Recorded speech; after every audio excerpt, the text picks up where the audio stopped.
අද වජිර අබේවර්ධන මාධ්‍ය හමුවකදී කියනවා මේ මොහොතේ වඩාත්ම සුදුසු පාර්ලිමේන්තු මැතිවරණයක් තියෙන එක කියලා. අපේ රටේ බහුතරයක් මිනිස්සු මේ ආපදාව නිසා ඉන්න හිටින්න තැනක් නැතිව තව පිරිසකට තමන්ගේ පවුලේ අය පවා අහිමි වෙලා ඉන්න වෙලාවක වජිර අබේවර්ධන වගේ අය ඉන්නේ එයාලගේ නැති වුණ බලය ලබා ගන්න හීන ලෝකවල. ලංකාවේ මෑත ඉතිහාසයේ ඇතිවෙච්ච දරුණුම ස්වභාවික අපදාවට තමයි අපි මේ මුහුණ දුන්නේ. ඒ නිසා මේ වෙද්දී ආණ්ඩුවත් රාජ්‍ය යාන්ත්‍රණයත් මේ රටේ ජනතාවත් ලොකු වෙහෙසක් ගන්න වෙලාවක සුන්බුන් විපක්ෂයේ ඉන්නේ මොන වගේ මනෝභාවයකින්ද කියලා ඒ ප්‍රකාශයෙන් හොඳටම පැහැදිලි වෙනවා. විපක්ෂය එහෙම ප්‍රකාශ කරද්දී අද ඔයාලා දකින්නේ නැති ලංකාවට ඇමරිකානු ඩොලර් මිලියන 206ක් ශ්‍රණික මූල්‍යකරණයකට IMF අනුමැතියක් ලැබුණා. ඒ වගේම සුළි කුණාටුව ඇති වුණ වෙලාවේ ඉඳන් රාජ්‍ය යාන්ත්‍රණය දුර්වල කරන්න, ජනතාව කලබල කරලා මුදා ගැනීමේ යාන්ත්‍රණය අවුල් කරන්න, ව්‍යාජ තොරතුරු සමාජගත කරන්න මේ කට්ටිය ලොකු මහන්සියක් ගත්ත විදිහ ඔයාලා දන්නවා ඇති. ඒ ගැන මම පහුගිය වීඩියෝ වලිනුත් කතා කළා. අනිත් කාරණේ තමයි තව අවුරුදු 4කින් තියන්න තියෙන ඡන්දයක් දැන් තියෙනක තමයි මේ වෙලාවේ සුදුසුම දේ කියලා කියන්නේ. ඡන්ද කල් දාපු තියන්න ඡන්දයක් නැහැ කියලා මිනිස්සුන්ව විහිළුවට ගත්ත කට්ටියක්.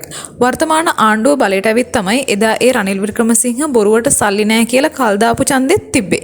ඒ විතරක් නෙමෙයි රනිල් වික්‍රමසිංහලා යහපාලන කාලේ ඉඳන් කල් දාලා තිබුණු පළාත් සභා ඡන්දෙත් මේ ආණ්ඩුවෙන් ලබන අවුරුද්දේ පවත්වන්න මේ පාර අයවැයෙන් සල්ලි වෙන් කරලා තියෙන්නේ. සැබෑ ජනතාවාදී විපක්ෂයක් නම් වෙන්න ඕන මේ වගේ වෙලාවක එයාලගේ දේශපාලන අරමුණු පැත්තක තියලා ජනතාව ගැන හිතලා වැඩ කරන එක. ඒත් මේ ප්‍රකාශ වලින් වෙන්නේ සුන්බුන් විපක්ෂය තව තවත් ජනතාවගෙන් ප්‍රතික්ෂේප වෙන එක විතරයි.